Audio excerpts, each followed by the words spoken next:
environmentalist, and we're happy to have him on tonight to assess what we're now told should be our model, Sweden. So, Bjorn, thanks so much for coming on. Were you surprised to hear World Health Organization hold up Sweden as a model?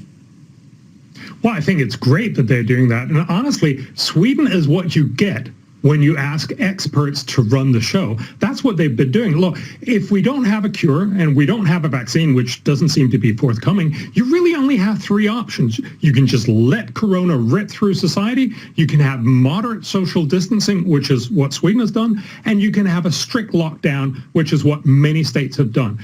Nobody's suggesting you should just let corona rip through. But likewise, you also need to understand that a strict lockdown is just simply not sustainable. You can't ask people to be locked down for months and months on end. And also, you're just simply pushing most of the deaths in front of you.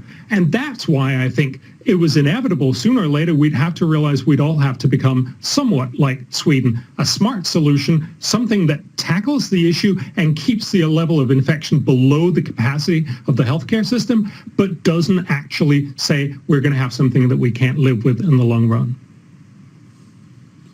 Are you surprised by the hostility that Sweden, which has spent many decades being the object of sort of universal love from fashionable people, the hostility they receive for doing this? Well, I mean, I think it's understandable that a lot of people say, here's a big dangerous disease.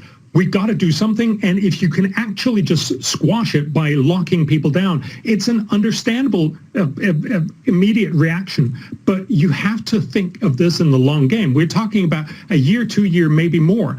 And you can't have a strong lockdown forever. And that's why I think you need to recognize, if you look at what most epidemiologists tell you to do, is to flatten the curve so that your health system can handle this. That's what Sweden has been doing. It's not actually locking everybody down, both because it has a huge economic cost and it actually doesn't solve the problem in the long run. It doesn't solve the problem? Exactly. Bjorn, thank you for that. Following the science. Maybe we should have tried that.